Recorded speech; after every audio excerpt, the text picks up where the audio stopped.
Bienvenue dans Soif de Sens, l'émission des citoyens badass qui changent le monde et qui t'aident à avancer dans ta quête de sens.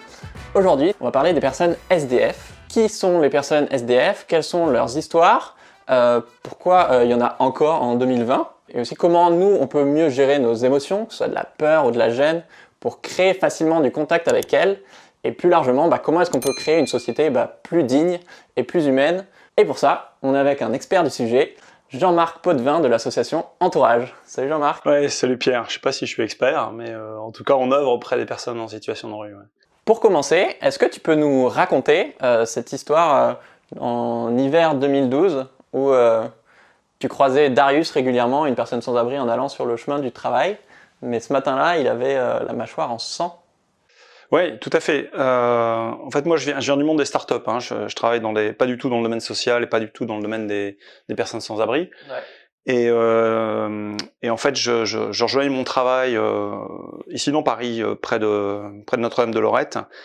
Et tous les matins, je croisais des personnes qui vivaient en situation de rue, donc des personnes dites sans abri, une femme, quelques hommes qui étaient là, enfin voilà, un petit groupe, et qui sont devenus des amis au fur et à mesure que je pouvais les croiser le matin, le soir, et rien de particulier, mais je leur disais bonjour, j'avais créé du lien, on discutait à chaque fois, etc.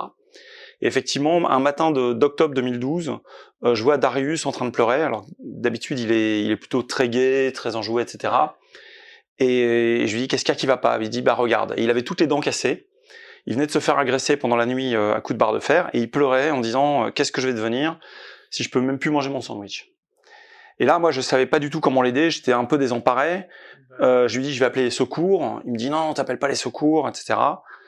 Et je pouvais pas lui dire, écoute, débrouille-toi, tu vois, j'ai une réunion qui démarre et je peux rien pour toi. Pourquoi il avait peur que tu appelles les secours, à ton avis? Ah, ça, j'en sais rien, mais souvent, il y a... Je pense que quelque part, c'était un cri de dire, occupe-toi de moi. C'est-à-dire que c'est un peu facile de se débarrasser sur les pompiers, d'une part. D'autre part, quand on est à la rue, ça peut parfois faire peur d'être embarqué dans une ambulance comme ça. Qu'est-ce qui va arriver avec mes sacs? Et du coup, mon réflexe a été de prendre mon téléphone portable et de faire appel aux réseaux sociaux, en disant, sur Twitter en l'occurrence, en disant est-ce que quelqu'un peut me trouver en urgence un dentiste dans le 9e qui accepterait de soigner aujourd'hui une personne sans abri, quoi. Sachant que toi, t'es allé au boulot, quoi. Ouais, j'avais peu de temps, etc. Donc ça a fonctionné, j'ai reçu un SMS d'un copain qui m'a dit, j'ai vu ton message, tu peux appeler ma dentiste, elle est sympa, je la connais bien, etc. J'ai réussi à trouver le rendez-vous avec elle, d'aller voir Darius pour lui dire, viens, je t'emmène. Là, il voulait pas. Je dis, si, attends, déconne pas, je me suis débrouillé, là, on a un rendez-vous ce soir, 19h, tu viens avec moi.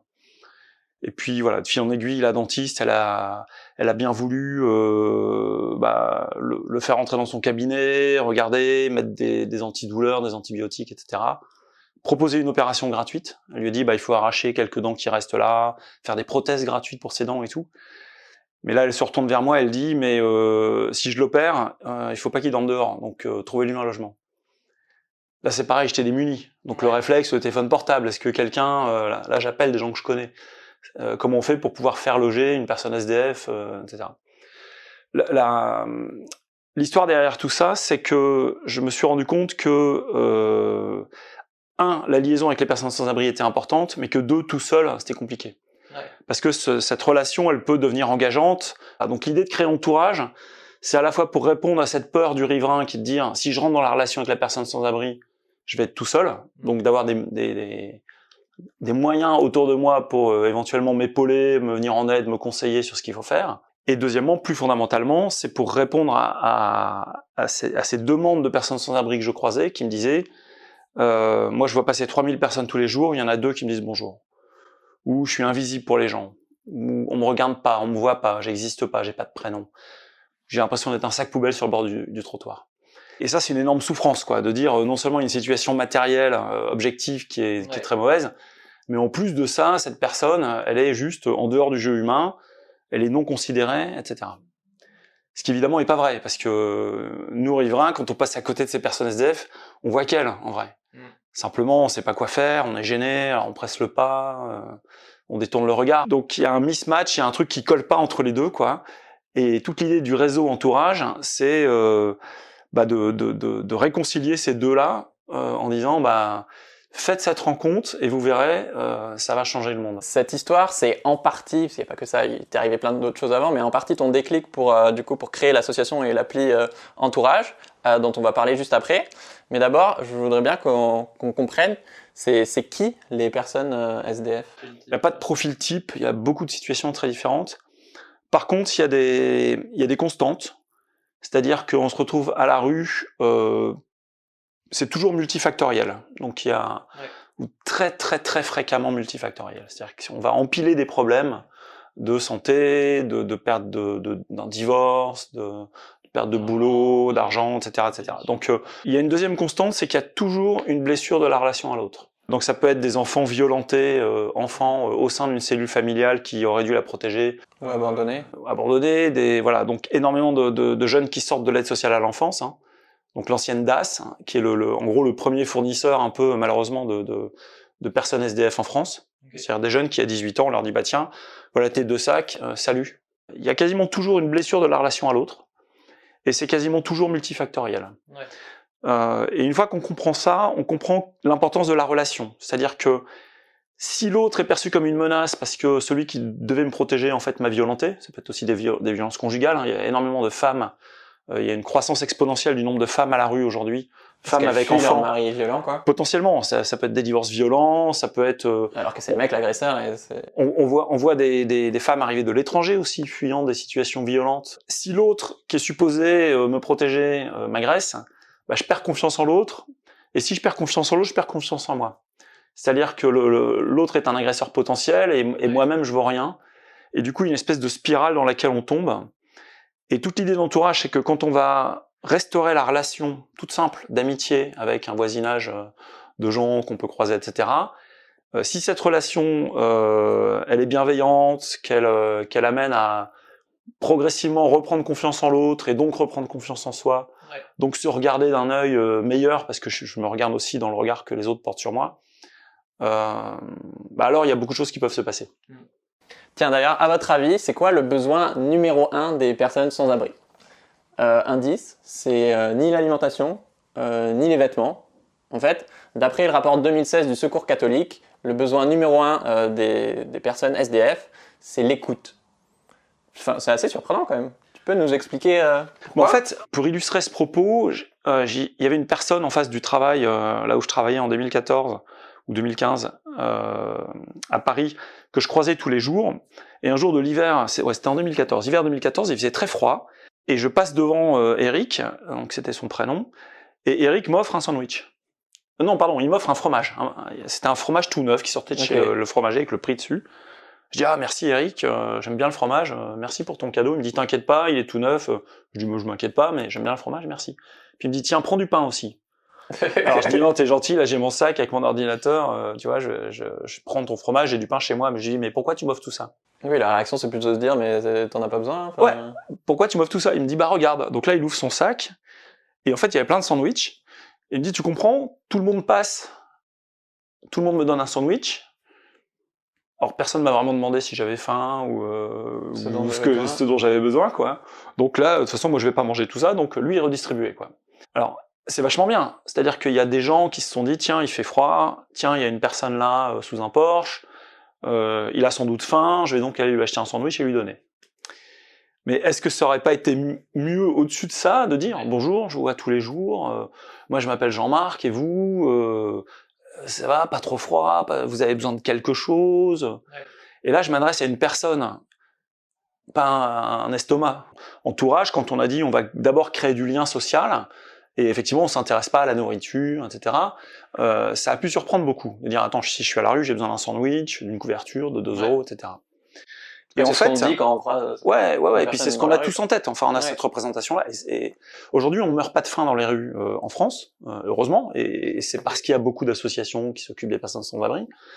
Mais je pense que ça vient d'une image qui est un peu fausse de la personnalité humaine. On a en tête, je sais pas si vous connaissez cette fameuse pyramide de Maslow, pyramide des besoins. Oui. Donc voilà, qui est un modèle psychologique dans lequel on dit que faut d'abord assouvir les besoins biologique, de base, de sécurisation, pour ensuite commencer à monter dans des besoins un peu plus nobles d'affection culturelle, voire des besoins spirituels, d'accord, d'épanouissement de soi. Mais cette vision en pyramide, elle a été démontée par ATD Quart Monde, qui est une ONG qui s'occupe de la grande pauvreté et des situations de grande misère, où ils ont dit mais l'être humain c'est pas du tout une pyramide comme ça, c'est un cercle, il faudrait représenter. On a autant besoin de nourriture que de lien social, que d'existence dans la vie, que de besoins culturels, que d'éducation, que de santé, etc. Vous allez rencontrer une personne, et vous n'allez pas débarrassez-vous de l'idée que vous allez aider un SDF. T'es pas Superman en fait. T'es pas Superman, t'es pas un super-héros, donc on est d'abord dans l'établissement d'une reconnaissance de t'existes, j'existe, mais t'existes, je te vois, je te parle, d'égal à égal. Parce que je trouve que ça peut être une solution de facilité aussi, de se dire j'ai mes émotions un peu négatives, de gêne, de culpabilité ou quoi. Quand je croise une personne sans abri, de me dire ok, je vais lui donner un peu d'argent et c'est bon, problème résolu, quoi. Alors que non, en fait, c'est beaucoup plus complexe que ça et personne n'a envie d'être juste celui qui demande de l'argent à longueur de journée, quoi. Voilà, donc cette aide, d'une certaine manière, elle est humiliante. C'est-à-dire, je suis toujours celui qui a besoin d'aide, qui a besoin de demander aux autres, etc. Et côté riverain, par contre, c'est plus difficile d'être dans la rencontre, en vrai. Parce que c'est beaucoup plus engageant. Ouais. C'est plus facile d'offrir un sandwich que de dire bonjour et serrer la main. Ce qui fait qu'il y a des choses complexes qui se passent, quoi. Ouais. On a peur de notre propre pauvreté aussi à un moment donné, d'accord, de cette situation. Ça pourrait être moi, quoi. Ouais, ça pourrait être moi. En étant certain. Et puis on sent bien que la relation, ça engage. Donc si je crée un lien avec cette personne, est-ce qu'il va pas m'arriver ce qui m'est arrivé, avec le gars qui pleure et puis je peux plus l'ignorer. Donc ça fait appel à une démarche plus forte de la part du riverain. Mais la bonne nouvelle, c'est qu'elle est beaucoup plus récompensante, parce que en fait, on se rend compte qu'on sort transformer ce genre de relation la plupart du temps. On vient de faire une mesure d'impact, on a essayé de comprendre un peu l'impact qu'on avait sur les personnes SDF, sur les riverains ou sur le tissu associatif, avec le réseau entourage. Et notamment, on a posé la question aux riverains, et on s'est rendu compte que une grosse proportion d'entre eux, j'ai pas le chiffre en tête là, mais c'est une forte proportion, avaient fait des rencontres qu'ils qualifiaient de transformantes. C'est-à-dire que ça avait changé non seulement leur compréhension du problème des personnes en grande exclusion, des personnes à la rue, etc., mais ça les avait transformés dans leur rapport aux autres, dans la vie de tous les jours. D'être moins dans le jugement, d'être plus ouvert à des situations très différentes, d'être moins dans la peur de l'autre, et d'être plus doux. Des gens qui témoignent, après avoir créé des amitiés avec des personnes SDF, d'avoir été elles-mêmes transformées, en fait. Okay. C'est ça, moi je me dis, quand tu donnes juste une pièce, c'est déshumanisant pour la personne sans abri, mais c'est aussi déshumanisant pour toi, en fait.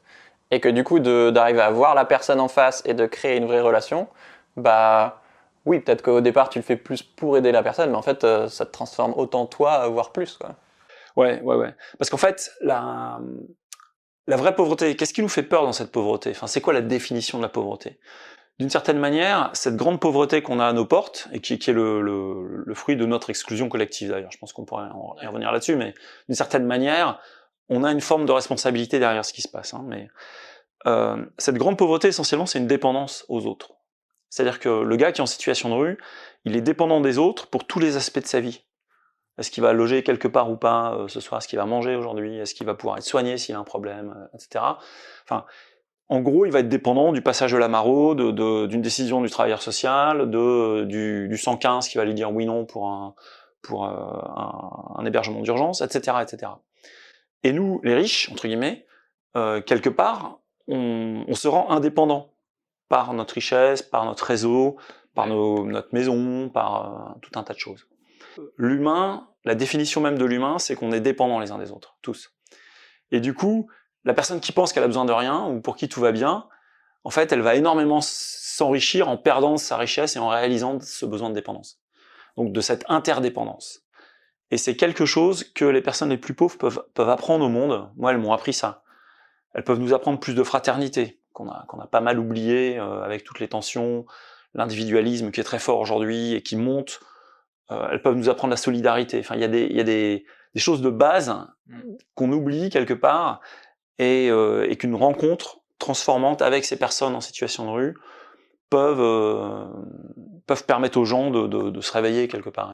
Pour illustrer l'importance du besoin d'écoute, c'est vrai que vous avez recueilli pas mal de témoignages. Et oui, tu disais par exemple Kader qui dit tous les matins je vais acheter le journal pour que le mec du kiosque me dise bonjour quoi. Tu te dis quelqu'un qui disait que ça faisait 1 an qu'il avait parlé avec personne et du coup quand un voisin a discuté avec lui un peu plus que 30 secondes, c'était hyper émouvant quoi. J'ose même pas imaginer ce que c'est la violence d'avoir aussi peu, voire pas de conversation, quoi. Et du coup, à l'inverse, le potentiel de dingue que ça peut être si tu recrées cette étincelle, quoi. C'est exactement ça. Et ils nous le disent quand on écoute un petit peu quand on rentre dans ce dialogue, etc. Alors, tous sont pas forcément toujours prêts à dialoguer. Hein. C'est comme toi et moi. Il y a des jours où tu as envie de voir personne, et il faut pas insister ces gens-là. Enfin, il y a des personnes avec qui ça accroche et des personnes avec qui ça accroche pas, comme dans la vraie vie. Mais oui, quand on arrive à créer ce lien, c'est parfois long, hein, parce qu'il y a une sorte de confiance réciproque à construire, etc. Mais quand on arrive à créer ce type de lien, on entend des choses qui secouent, quoi.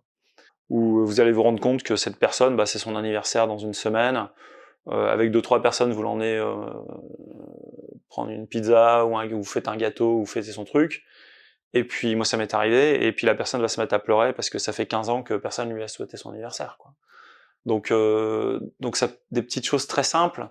L'entourage a été créé en 2014, donc là après 5-6 ans on commence à avoir du monde dans le réseau, hein, il y a 130 140 000 personnes aujourd'hui qui sont engagées dans le réseau entourage, donc on commence à avoir des histoires et à avoir un peu de recul sur ces histoires, notamment avec beaucoup de SDF qui utilisent notre réseau.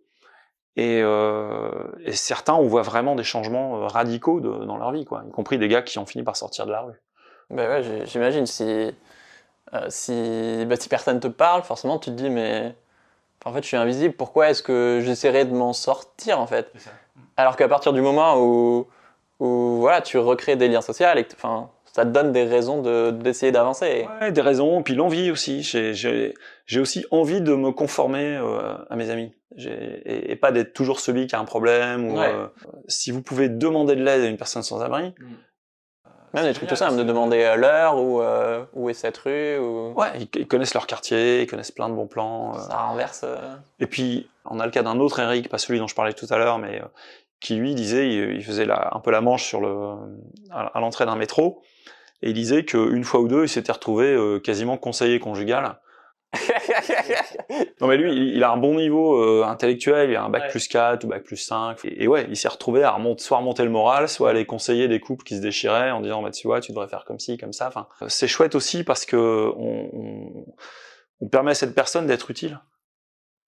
Tout simplement, ce qui est la dignité de l'homme et de la femme, enfin quelque part, c'est de participer à la société. Si je peux me rendre utile en filant un coup de main, je vais probablement faire plus de bien, mais parler même de choses très anodines, quoi. Ouais. On a souvent des gens qui peuvent être intéressés par le sport, par la politique, par la culture. Justement, après avoir écrit sur Entourage dans le tome 3 de Changer le monde en 2 heures, mes bouquins, j'avais rencontré un SDF en bas de chez moi où j'habitais à Arcueil qui me disait qu'il adorait la poésie. Et je lui disais alors, qui est-ce que tu préfères? Il m'avait dit Rimbaud.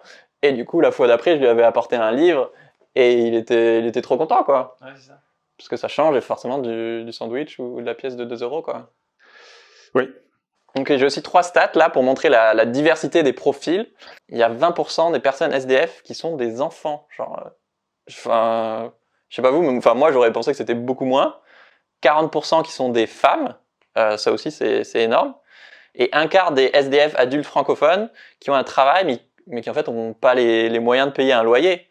Donc c'est aussi où est-ce que tu laisses tes affaires en sécurité pendant que tu travailles, quoi. Et sur ce quart qui travaillent, il y en a une proportion non négligeable qui sont en CDI même. Ouais. Quant aux femmes, en fait, on n'a pas l'impression qu'elles sont 40%, mais parce qu'elles se cachent, parce qu'elles sont prioritaires aussi dans les hébergements d'urgence, donc elles peuvent être placées dans des foyers ou dans des hôtels sociaux, donc on les voit moins. Okay. Les femmes avec enfants, et c'est dramatique. Et là, malheureusement, avec ce qui est en train de se passer aujourd'hui avec la crise sanitaire, il y a beaucoup de faillites, beaucoup de chômage, il y a une explosion de la pauvreté. Ouais, ce Secours populaire qui a fait cette enquête, où il disait que donc ils avaient eu une explosion du nombre de personnes qui venaient chercher de l'aide dans leur centre. et 45% de ces personnes, c'est la première fois qu'ils les voyaient. Donc c'est des gens qui sont quelque part pas des primo-arrivants à la rue, parce que c'est pas forcément des gens qui sont à la rue, mais des gens qui, pour la première fois, vont faire appel à de l'aide comme ça. Donc la situation, elle devient très préoccupante. Donc on a encore plus besoin d'entourage, dont on va parler juste maintenant. Alors du coup, tu as créé Entourage, c'est une appli qui connecte les personnes sans abri, les riverains, mais aussi les associations pour recréer du lien social autour des personnes sans abri de leur quartier. En gros, c'est les habitants d'un quartier qui peuvent proposer de partager un goûter avec une personne SDF, lui donner des chaussures à sa taille, l'amener chez le dentiste comme tu as fait, l'aider sur le CV, apprendre le français ou même le piano, apparemment, c'est ça? Ouais, donc la partie Entourage, c'est plus qu'une appli. Hein. Donc effectivement, c'est une appli de rencontre, en fait, donc qui permet de connecter des voisins avec les sans-abri sur des actions un peu telles que tu les as citées. On a aussi un jeune un jour sur Entourage, hein, un jeune sans-abri qui disait j'ai besoin de parler. Donc, C'est une communauté. Voilà, mais c'est une communauté en fait, parce que au-delà de l'appli en tant que telle, qui est utilisée aujourd'hui, y compris par un grand nombre de personnes SDF. Hein. Donc très souvent ils sont équipés d'un téléphone parce que ça coûte 30 € quand on sait où l'acheter. Ils prennent du Wi-Fi un petit peu à droite à gauche. Mais on a des actions également qu'on appelle des événements de convivialité. En fait, dans les quartiers, avec des relais par des réseaux de bénévoles qu'on appelle les ambassadeurs, qui eux vont créer des événements de convivialité. Partie de pétanque, des apéros, une partie de pétanque, des molkis, des molkis, des petits déjeuners, des choses très simples, quoi. Qui très sympa. Du coup, et des voisins avec et sans abri. Parce qu'il y a des gens qui sont peut-être pas très à l'aise d'aller tout seul, mais là, dans un cadre et en fait, on va se rendre compte à la fin de l'apéro, si c'est un apéro, que moi je repars chez moi, mais que la personne à qui j'ai fait connaissance, qui est très sympa, elle retourne dormir dehors. Et j'ai même pas réalisé quand je lui parlais qu'elle était sans abri, parce que ça se voit pas forcément. Hein. C'est pas forcément non plus l'image, le gars qui est complètement clochardisé ou je sais pas quoi. Enfin, c'est des gens. Ah oui, si t'en as qui ont un CDI ou quoi. Absolument, absolument. Et enfin, on a tout un programme pédagogique qui s'appelle Simple comme bonjour.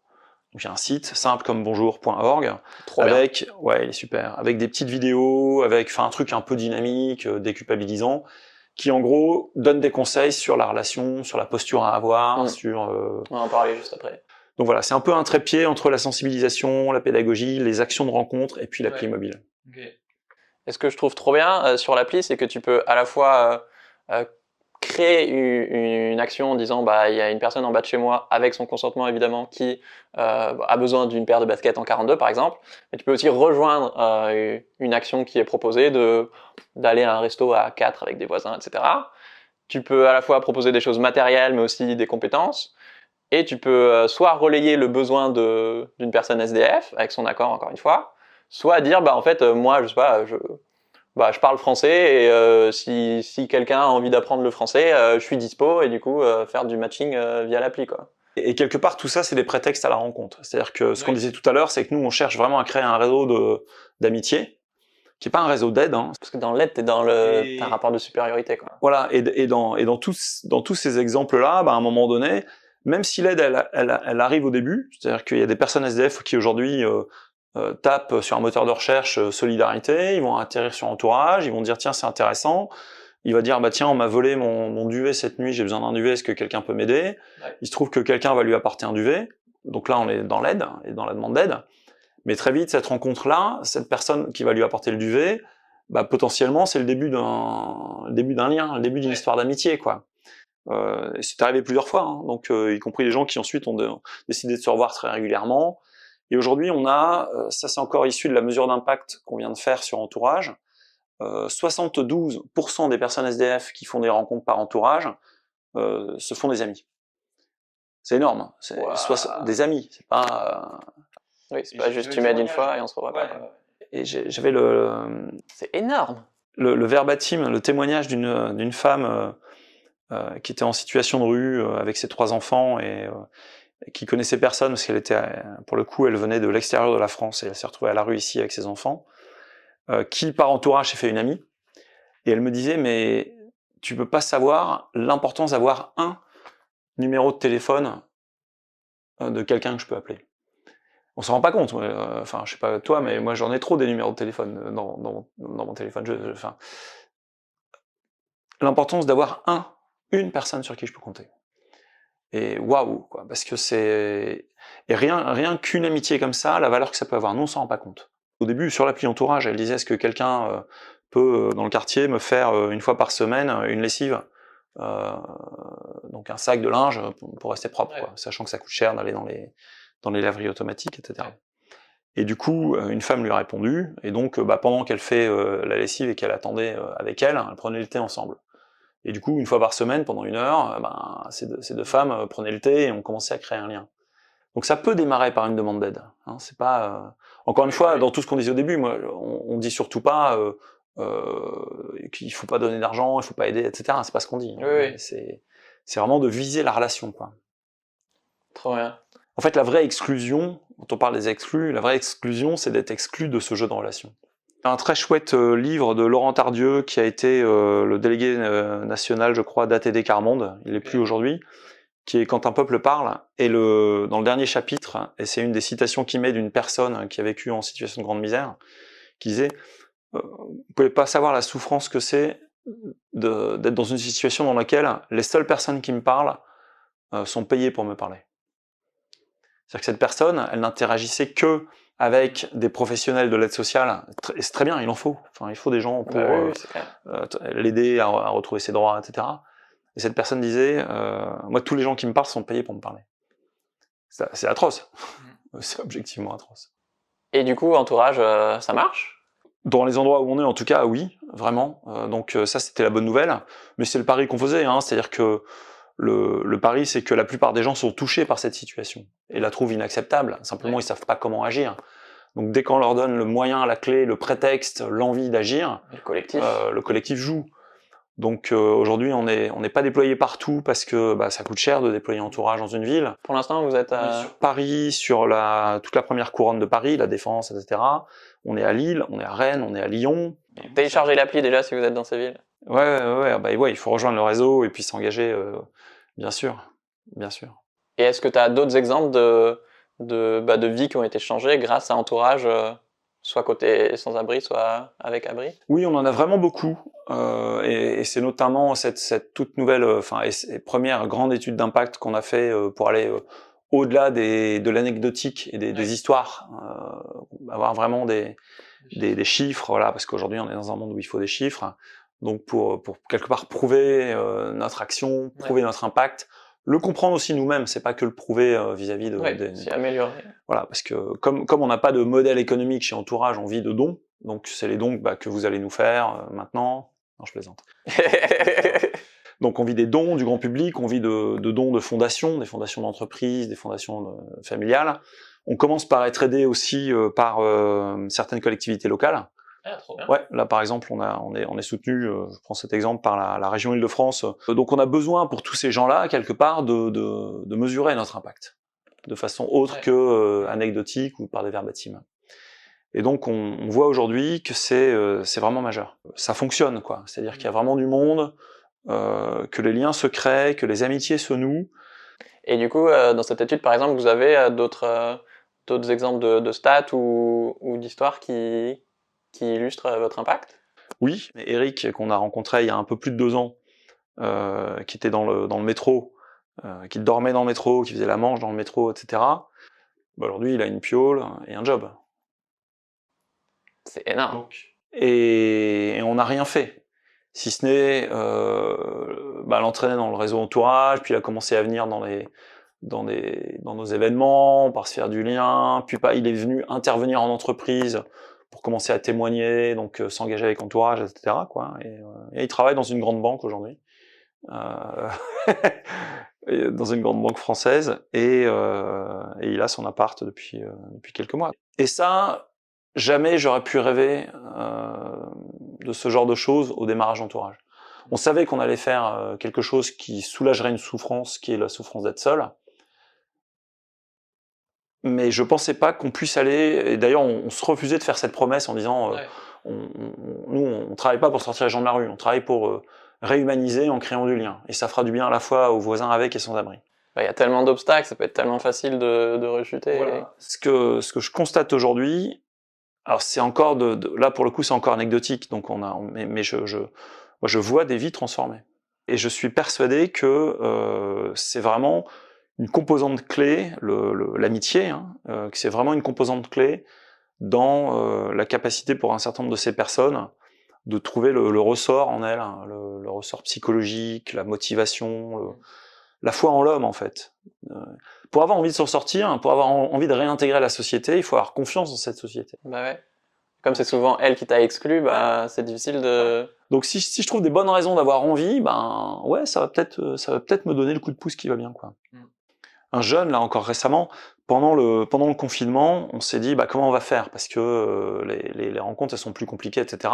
Ouais. Donc on a lancé une opération qui s'appelle les bonnes ondes, où tous les membres du réseau entourage se sont mis à entourer par téléphone tous les jours pour appeler des gens qui étaient vraiment dans des situations d'isolement, voire d'angoisse. C'était trop bizarre pour les personnes sans abri, tu voyais vraiment plus personne là.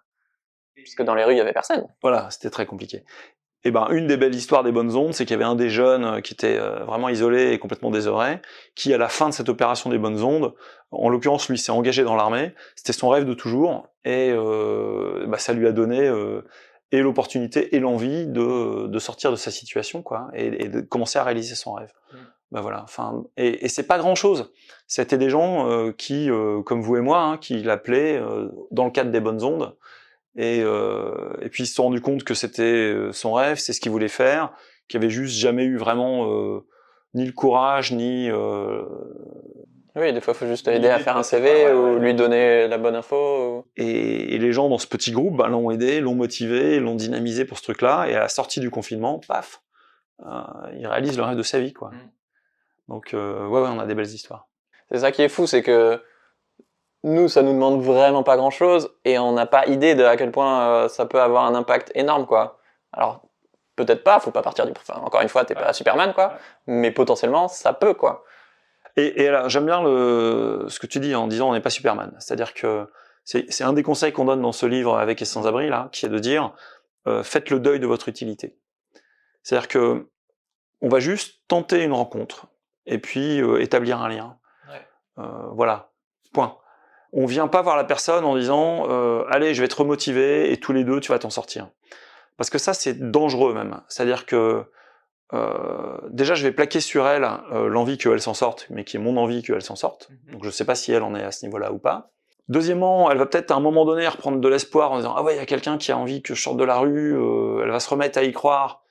Pour x, y raison, ça va pas se faire, vous allez vous décourager, et puis cette personne elle va se retrouver toute seule. Tu la croises plus. Et là, elle a un échec de plus. Alors qu'elle a souvent déjà un vécu d'abandon et de trauma, quoi. Et elle a un échec de plus en disant bah, vraiment j'y arriverai jamais, quoi. Donc vraiment attention aux fausses promesses, attention de pas aller voir les gens en disant allez je vais sortir de là, etc. Parce que ça c'est pas la bonne démarche. Hein, on n'est pas en train de transformer des voisins en travailleurs sociaux. On est vraiment là, voilà. Donc faites le deuil de votre utilité. On est vraiment là pour créer un lien, qui va se faire ou pas. Il n'y a pas d'échec dans ce domaine. S'il se fait pas, il se fait pas. Tout en gardant aussi à l'esprit que faut garder un peu de règles de bon sens, quoi. Si la personne est dans une situation de colère ou sous le coup d'une addiction, ou clairement qu'elle n'a pas son esprit, c'est peut-être pas le jour pour lui parler. Si je suis une femme, peut-être que je vais plutôt avoir tendance à essayer de créer du lien avec une femme. Ou si c'est vraiment si je suis une femme et que je vois un homme, peut-être pour éviter les malentendus ou les risques, je vais peut-être y aller non pas toute seule mais avec une autre personne. Enfin, donc faut pas non plus oublier des règles de bon sens. Hein, c'est aussi un monde où il peut y avoir des problèmes. Carrément. Moi, c'est une des raisons d'existence de ce réseau entourage, hein, c'est de dire vous n'êtes pas seul, quoi. Et ça s'apprend en fait, à la fois et la relation et à la fois de flécher vers des ressources qui existent déjà et qu'on connaît pas forcément, quoi. Maintenant, on va vous faire un petit tuto, justement, pour apprendre à aller à la rencontre des personnes sans abri facilement, en 3 étapes. Parce que souvent, moi en tout cas, je peux souvent avoir de la gêne ou de la peur ou de la culpabilité quand je croise quelqu'un. Et donc en fait, comme ça se passe en une fraction de seconde, voilà, c'est mieux d'avoir une méthode très simple, efficace. Et donc, est-ce que ça te va de nous expliquer en 3 étapes comment est-ce qu'on peut faire pour briser la glace quand on croise une personne sans abri pour entamer la discussion? Ouais, je crois pas qu'il y ait une méthode universelle. Je crois que ça dépend de chacun. Moi, la première chose que je trouve vraiment hyper importante, paradoxalement, c'est le regard. Ouais. C'est-à-dire que si j'accroche le regard de cette personne et qu'elle accroche mon regard, déjà, il y a plein de choses qui se passent quand on se regarde, quoi. On voit si la personne est disposée à rentrer dans la relation ou pas. Mais déjà, le simple fait de la regarder, c'est je t'ignore pas. Quand je te regarde, je vois que tu es là, je vois que tu es une personne si je te regarde parler. Alors qu'il y a plein de gens qui, quand tu passes, souvent tu détournes du regard, et même moi je me surprends des fois à le faire aussi quand je donne de l'argent, à même pas regarder ou à regarder vraiment un quart de seconde, quoi. Voilà, donc c'est humanisant. Avec un regard bienveillant, d'accueil, pas un regard intrusif, quoi. Hein, mais et puis ça permet de justement pas être intrusif. Parce qu'il faut réaliser que c'est chez elle quelque part. Si c'est une personne qui vit vraiment sans abri, qui est sur le trottoir, bah le mètre carré qui est autour d'elle, je vais pas rentrer comme ça dans son cercle. D'abord, elle peut avoir peur de moi. Hein, je vous rappelle que les personnes en situation de rue sont agressées. Et puis c'est chez elle, quoi. C'est chez elle, c'est chez elle. Et puis. Donc ouais, moi première étape, je mettrais effectivement le regard et le sourire, tout simplement, quoi. C'est une manière aussi de voir si le sourire m'est rendu en échange, si puis c'est une posture d'humilité, quoi. Bah tout le monde a tellement un regard de pitié ou de là t'es juste joyeux et je pense que ça sort du lot, quoi. Et bah forcément tout le monde aime quelqu'un qui sourit, quoi. Mais... Souvent les gens sont gênés aussi parce qu'il peut y avoir de la mendicité, même si il y a moins de 20% des personnes SDF qui mendient, hein, l'ordre de grandeur c'est 15%. Ok. Mais c'est pas beaucoup. Et du coup, ouais, ça fait partie des préjugés, mais comme c'est ceux-là qu'on voit le plus. C'est ceux-là qu'on voit le plus. Mais même avec ces personnes qui mendient, si par exemple cette personne est un peu insistante en disant s'il vous plaît, vous pourriez pas me donner quelque chose. Moi, il m'est arrivé plusieurs fois de répondre avec un grand sourire en disant bah non, je peux rien vous donner, si ce n'est ma poignée de main, et de vous dire bonjour. Et là, la personne est surprise. En retour, j'ai souvent un très grand sourire et un grand poignet de main. Et on démarre une conversation. Le deuxième truc pour briser la glace facilement avec une personne sans abri, c'est juste de dire bah bonjour, moi je m'appelle Pierre, et toi tu t'appelles comment? Et c'est un truc tout bête, mais ça marche trop bien. Ouais. Donc c'est vrai que se présenter c'est bien. Moi j'ai tendance à vous voyer les gens et puis voir après si si dans le retour voilà pour montrer un petit respect. Mais c'est peut-être perso aussi. J'ai tendance à être le moins intrusif possible sur les questions. Donc à plutôt si ce n'est de comment ça va aujourd'hui ou je vous vois tous les jours, surtout pas aborder la personne sur pourquoi vous êtes là. Ouais. Je vais pas. Ouais, il y a plein de bonnes raisons pour parler de la météo, du quartier, de ce qui se passe en ce moment, de je sais pas quoi, et de pas les repousser tout de suite parce qu'on est tenté de dire mais qu'est-ce qui vous est arrivé, quoi. Et ça c'est pas le sujet abordé. Parce que du coup tu réduis la personne à... Ouais, c'est sa souffrance, c'est douloureux pour elle. Donc en plus elle va probablement dire mais de quoi il se mêle, et puis elle va pas vous raconter la vérité parce qu'elle va avoir... la vérité est pas belle à entendre, donc elle va vous balancer un truc que vous avez envie d'entendre et qu'elle aussi a envie d'entendre, mais pas la vraie histoire. Ouais. Donc c'est peu intéressant en vrai, quoi. C'est comme si tu rencontrais une personne handicapée et tu dis tout de suite bah pourquoi t'es handicapé? Bah en fait je suis une personne, j'ai aussi des talents, une histoire. Ouais, c'est ça. Et truc tout bête, mais si c'est quelqu'un que tu croises régulièrement, bah retiens son prénom en fait. Et de ressortir à la personne 2, 3 semaines, un mois après salut j'allais dire Jean-Marc, pourquoi pas. Salut Jean-Marc, ça va aujourd'hui? Mais bah ouais, quand il y a personne qui dit ton prénom à longueur de journée, bah ça peut avoir un impact hyper puissant, quoi. Ouais. Le regard est important, le nom est important. Moi, je pense aussi, même si c'est pas forcément quelque chose qu'on dit dans nos tutos, mais personnellement je le fais, je pense que le rapport au corps est important. Okay. C'est-à-dire que je serre la main ou à un moment donné, quand on a fait connaissance, une fois qu'il y a une confiance, je pense que ce rapport au corps, il dit aussi quelque chose de la présence de la personne. C'est-à-dire que de se rappeler qu'elle a un corps. Souvent, le corps il est maltraité dans la rue. Donc pour raccrocher la personne au réel, raccrocher la personne à la relation, à la vraie vie, une poignée de main, je trouve que ça fait énormément de bien. Et le troisième truc, du coup, bah, c'est utilise n'importe quoi pour entamer la conversation. Ça peut être, moi je rebondis souvent sur le prénom, c'est un joli prénom, ou j'ai un ami qui s'appelle comme ça. Ça peut être de parler d'un résultat de foot, ou de politique, ou des travaux qui sont à côté, quoi. Mais de choses légères qui parlent à tout le monde, quoi. Et vous verrez tout de suite, si la personne, effectivement, elle est en soif de relation et de parler, elle va y aller, quoi. Donc, et si elle en a pas envie, bah, tu laisses, quoi. Ouais. Mais ouais, quand ils ont envie de parler... peut-être que le lendemain, ça sera différent, mais... Ouais. Bah écoute, on t'embauche, hein, Pierre. Tu vas venir nous aider à faire tu vas venir nous aider à faire des sensibilisations. Et tu peux t'intéresser à lui, quoi. Est-ce qu'il est sympa? Qu'est-ce qu'il aime? C'est quoi ses centres d'intérêt? Et ça permet d'avoir une porte d'entrée différente de pourquoi t'es dans la rue alors que c'est souvent pas quelque chose que t'as envie de raconter, quoi. Ça, c'est sûr, oui. Et c'est vrai que l'hiver, c'est une période spéciale parce qu'il fait très froid et que t'as des gens qui meurent de froid dans la rue. Donc si tu vois quelqu'un qui a froid, tu peux lui demander il y a un peu cette phrase simple, je trouve.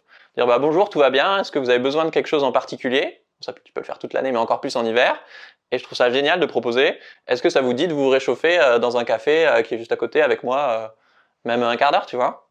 Là, ce qui est bien, c'est que ça permet pour le coup d'avoir une vraie relation, parce que si vous allez lui offrir un thé chaud, je sais pas quoi, il y a un échange qui peut se passer, etc. Donc, c'est une bonne idée.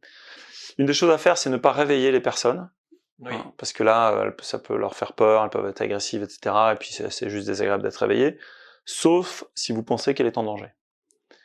Et là, c'est un devoir d'aller voir. Mais en tout cas, un des conseils qu'on donne, c'est de ne pas réveiller les gens s'ils sont en train de dormir, quoi. Et comment tu fais la différence, du coup? Si, je sais pas, un soir où il fait très froid, etc., et je vois une personne qui clairement est pas forcément bien couverte, etc., il faut regarder. Ouais. Et appeler les secours. Oui, il faut appeler le 15. Voilà. Le SAMU. Donc, oui.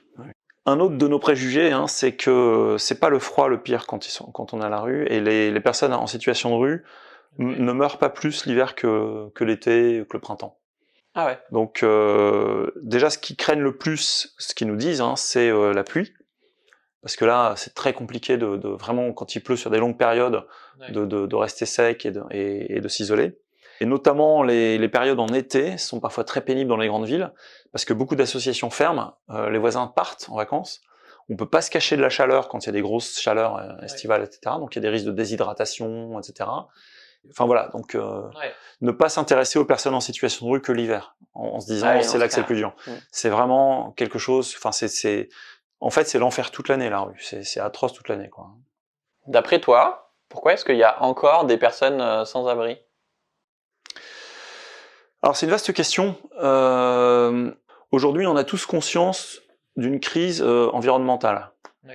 En fait, cette crise sociale de la grande exclusion, c'est exactement la même chose. Et d'ailleurs, c'est la même racine. C'est-à-dire qu'il n'y a pas une crise environnementale d'un côté et une crise sociale avec des exclus de l'autre. C'est la même crise. Il y a un seul et même centre à ça, et je pourrais y revenir, quoi. Oui. Et du coup, de même que pour la crise environnementale, on est tous un élément et du problème et de la solution, de même, on pense que pour cette grande exclusion et cette misère, on est tous un élément et du problème et de la solution. Sauf qu'on n'en a pas pris conscience. Parce que ça fait quand même 10, 20, 30, 40 ans que des gens ont pris conscience du problème environnemental et nous éduquent quelque part, nous préviennent, tirent la sonnette d'alarme. Et qu'au fond, la nature commune de cette crise, c'est une crise de la fraternité.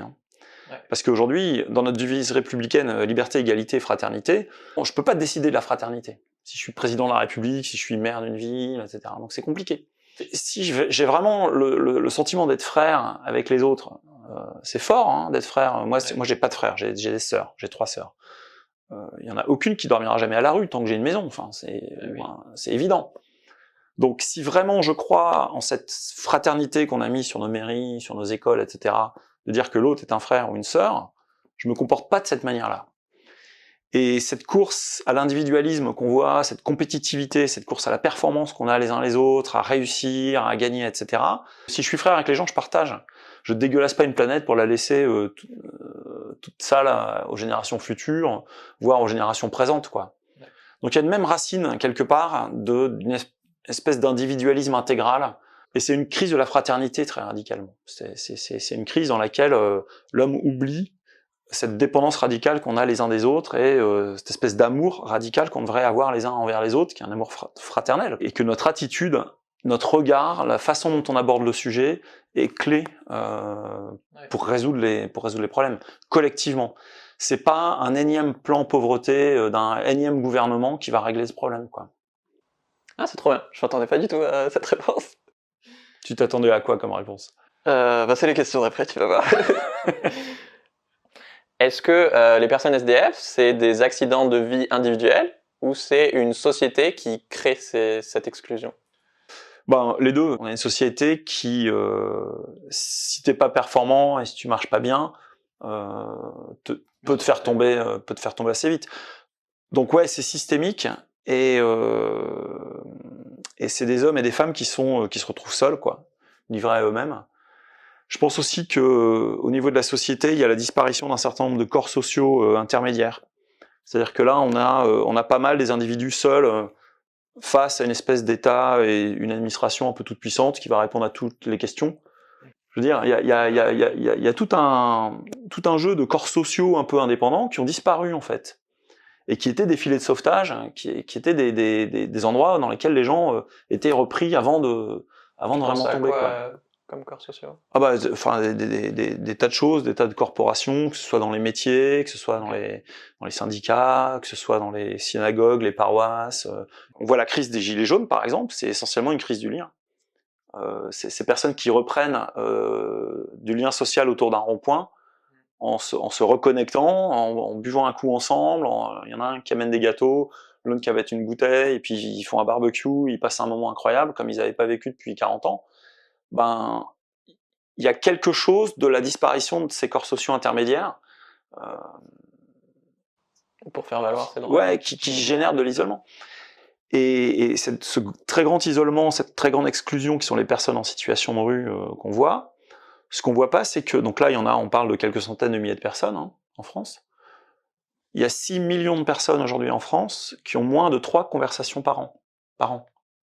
6 millions.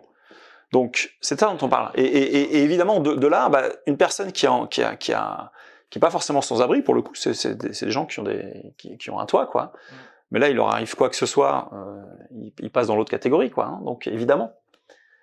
Ouais, t'as plein de strates juste au-dessus des personnes sans abri qui sont ultra vulnérables ou mal logées ou précaires ou effectivement très isolées. Voilà, donc je pense que le problème, il est effectivement systémique. C'est une crise de la fraternité, comme on disait tout à l'heure. C'est une crise de la vision qu'on porte de l'homme. Qu'est-ce que l'homme, en fait?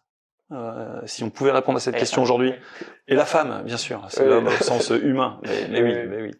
Mais donc, qu'est-ce que l'humain? Et on n'est pas juste une machine à performer, à être utile, à gagner de l'argent et à s'empiffrer le ventre en consommant, quoi. Il y a autre chose. Et parmi cette autre chose, il y a la relation à l'autre et la dépendance à l'autre. Je crois que la stat qui me choque le plus, c'est celle-là. L'espérance de vie d'une personne sans abri est de 49 ans. C'est 30 ans de moins que la moyenne nationale. Enfin, c'est mon âge en fait. Donc, autrement dit, pour moi, ne pas avoir une politique ambitieuse pour les personnes SDF, bah, c'est leur voler 30 ans de leur vie, quoi. Enfin... Ouais. Alors, c'est pas exactement l'espérance de vie, mais c'est la moyenne à laquelle on meurt. C'est l'âge moyen auquel on meurt quand on est à la rue, quoi. Enfin, ça reste le constat reste le même. Oui, non, c'était pour comprendre. Mais oui, d'accord, ça inclut pas depuis la naissance. Donc ouais, c'est l'âge moyen auquel les personnes en situation de rue décèdent. On vieillit très très vite à la rue. En fait, la rue abîme. C'est vraiment un endroit où on n'a pas envie d'être. Donc ouais, on meurt à la rue. On meurt pas de froid. C'est 1 ou 2% des personnes en situation de rue qui meurent de froid. Okay. Ils vont mourir d'accidents, ils vont mourir de morts violentes, très violents, ils vont mourir de problèmes de santé, ils vont attraper des tas de maladies, et puis la nutrition est pas la bonne, donc le corps est pas vitaminé comme il faut, il y a pas de défense, etc. Problèmes dermato, des problèmes de poumons, enfin, la rue est agressive sur un tas d'aspects, y compris au niveau de la santé, les gens qui dorment dans les parkings et respirent des choses qui sont pas bonnes, enfin, donc ouais. On a construit l'entourage avec des personnes sans abri. Hein. Je dis ça parce que moi, j'ai jamais vécu à la rue, mais eux me le disent. C'est-à-dire que au sein de l'entourage, on a ce qu'on appelle le comité de la rue, qui est formé de personnes qui ont vécu, d'hommes et de femmes qui ont vécu à la rue de façon significative, et avec qui on prend toutes nos décisions. Pour toi, qu'est-ce que ça dit de notre civilisation, le fait qu'il y ait des personnes qui dorment dans la rue? Bah, ça dit tout en fait, parce que il y en aurait ne serait-ce qu'une. Quelque part, ça touche notre dignité à tous. C'est-à-dire que le simple fait qu'à un moment donné, une seule personne puisse se trouver dans cette situation-là, ça nous rend tous indignes, moi le premier. Hein. Donc d'une certaine manière, je pense que le degré de civilisation, et c'est pas moi qui dis ça, mais je sais plus qui par contre, mais que le degré de civilisation se mesure à notre capacité à prendre soin du plus fragile. Pour toi, quel est le lien entre un enfant qui dort dans la rue et le système ultra-libéral ? Ouh là là. Disons que déjà il faut s'entendre sur le mot libéral. Ouais. Je pense que la racine du problème c'est effectivement le libéralisme. Okay. Mais c'est pas forcément la façon dont tout le monde l'entend. D'accord. C'est-à-dire que j'entends le libéralisme à la fois au sens économique, mais aussi sur le plan humain. Donc c'est quoi? C'est l'individualisme, tu veux dire? En fait, l'individualisme naît d'une mauvaise conception de la liberté qu'on a. Ça, c'est mon point de vue, c'est que si vous posez la question à la plupart des gens autour de vous de ce que c'est que la liberté, la réponse, ça va être c'est la possibilité de faire tout ce que je veux dans la limite de la liberté des autres. Ça implique deux choses, quoi. L'autre est une limite à ma toute-puissance. Donc en fait, celui qui va limiter ma liberté, c'est l'autre. Donc c'est lui le gêneur, en fait, d'une certaine manière. Et comme la définition de la liberté, c'est fais ce que tu veux, c'est-à-dire fais n'importe quoi, bah en gros, on te dit, sois l'esclave de tes pulsions. Je veux consommer l'autre, dans un éros ou homme-femme, machin, et après je le jette quand j'en ai plus besoin. Je veux consommer des biens matériels, je veux gagner de l'argent, je veux voyager, etc. Donc fais ce que tu veux dans la limite de pas nuire à la liberté de l'autre. Et qui engendre en réalité la guerre de tous contre tous.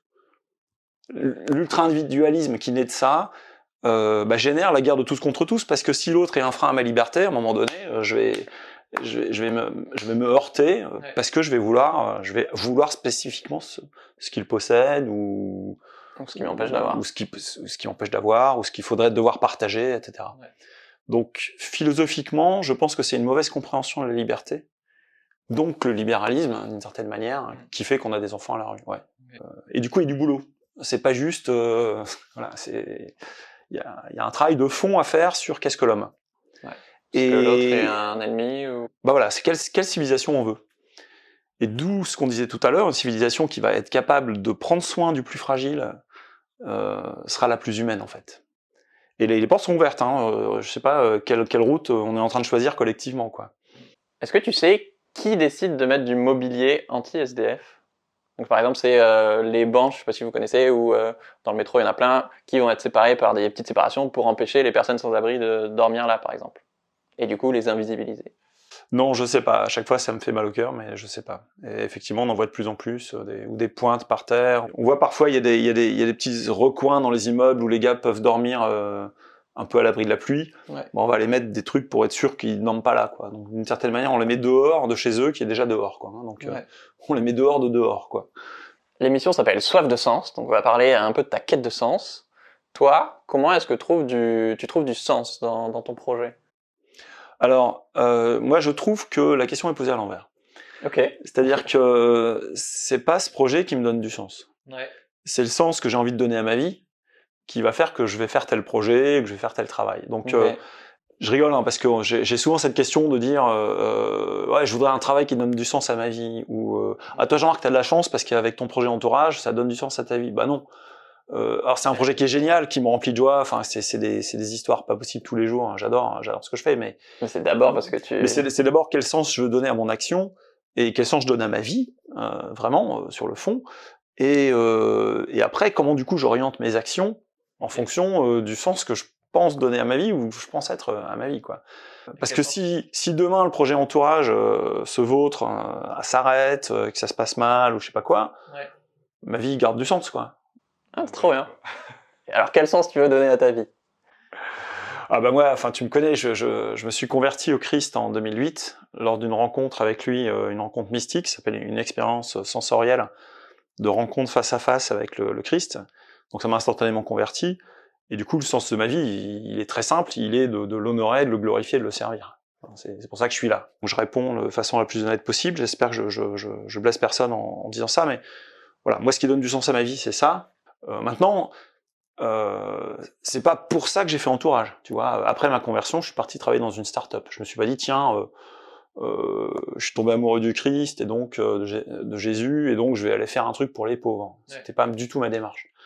Par contre, ce sens que lui donne à ma vie, en réalité, donc qui est la raison pour laquelle je me lève le matin, pour laquelle je fais les choses, etc. Bah c'est extrêmement puissant parce que c'est en gros ça oriente tout ce que je fais. Qui derrière, si je le traduis dans un dans un discours laïque de gens qui seraient pas croyants, fondent la fraternité dont je parlais tout à l'heure. Parce que pour un chrétien comme moi, encore une fois, l'asso est laïque, hein, mais les fondateurs dont je fais partie sont chrétiens, mais un chrétien, il se reconnaît parce que par le baptême, on devient fils d'un Dieu qui est appelé Père. Donc de fait, on est frère avec l'humanité. La première fois que le mot frère a été utilisé dans l'histoire des mots pour désigner des gens qui sont pas que frères ou sœurs, hein, sororité ou fraternité, mais qui sont pas issus d'une même fratrie, mais pour désigner des gens qui se comportent comme des frères, c'était dans les lettres de Saint-Pierre dans l'Évangile. Est-ce que tu te rappelles de ta dernière crise de sens? Ouais, c'était avant ma conversion. Ah, depuis, t'as plus de problème de sens Non, c'était vraiment... Ouais, donc là, ma rencontre, c'est arrivé le 1er mai 2008, au Puy-en-Velay, vers 17h. Et en gros, ouais, ma principale crise de sens, ça a été quand je me suis retrouvé face à ma mort en 2005, donc 3 ans avant ça. J'étais parti faire un sommet qui fait un petit 6000 mètres, qui fait 5900 mètres d'altitude, et où j'ai fait un œdème pulmonaire, et j'ai passé une nuit blanche en haute montagne, en pensant que j'allais mourir là, parce que j'avais les poumons pleins d'eau à cause de haute montagne, et on pouvait pas me descendre en pleine nuit, il faisait -15. Mais face à ma mort que je pensais imminente, je me suis dit, mais ma vie était inutile, quoi. Qu'est-ce que j'ai fait de ma vie? À quoi ça sert tout ça? C'est idiot de mourir là. Je pouvais pas appeler ma femme, mes filles pour leur dire je vous aime, parce que de toute façon j'étais dans un endroit en Tanzanie, au Kilimandjaro, où on n'avait pas de téléphone. Hein. Ouais. Et j'avais une énorme impression de vide, d'idiotie, quoi, de dire mais ma vie a servi à rien, quoi. Il y a pas de sens. Je vais mourir, j'avais pas mal, hein, j'avais juste les poumons qui se remplissaient d'eau. À quoi ça sert tout ça, quoi? Donc je me rappelle de ma dernière grande crise de sens. Ça, c'est sûr. Oui, c'est sûr que quand t'as failli mourir, les autres crises doivent être un peu plus mineures, quoi. Mais c'est une bonne réflexion de se dire, tiens, je vais mourir ce soir, comment je vais orienter ma journée? Si vraiment je vais mourir ce soir. C'est pas morbide, hein, ça va juste donner de la perspective. Je pense souvent à la mort. Ouais, c'est ça. Mais... C'est un exercice. Il y a des coachs qui commencent leur coaching comme ça, en disant qu'est-ce que t'aimerais bien qu'on dise de toi le jour de ton enterrement, quoi. Bah, écris, et puis derrière, bah, tu vas, du coup, comment t'orientes ta vie, parce que c'est ce à quoi t'as envie d'aboutir. Et du coup, là, si t'arrivais la même chose aujourd'hui au sommet du Kilimandjaro... Moi, je serais heureux parce que, enfin, je serais plus qu'heureux déjà parce que je sais que la mort, c'est pas une fin. Je suis bien sur Terre, hein, mais... Okay.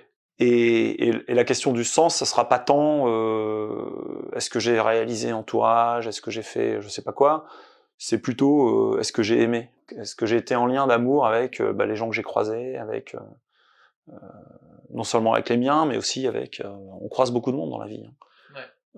Je pense que vraiment dans cet instant ultime, on se rend compte que c'est pas ce qu'on a accumulé qui donne du sens. Le but de la vie, c'est pas d'être l'homme le plus riche du cimetière. C'est pas tellement ce qu'on a fait, parce que de toute façon, ce qu'on a fait, ça va s'évaporer comme tout le reste. Tu vois, à un moment donné, même là, t'es en train de faire un super truc sur YouTube et tout, mais ah bah dans 100 ans, tu vois, ça va s'évaporer, quoi. Donc, c'est pas tellement ce qu'on a fait, c'est pas tellement le paraître qu'on a pu avoir, mais je pense vraiment c'est ce qu'on a pu donner de soi-même. En fait, ce qu'on va garder, notamment, et y compris après la mort, c'est ce qu'on aura réussi à donner. Et le don ultime, c'est le don de soi, et ça, c'est la définition de l'amour pour moi. C'est qu'est-ce que je suis capable de donner de moi-même. Et voilà. Et donc le sens ultime de la vie, quelque part, c'est de se donner.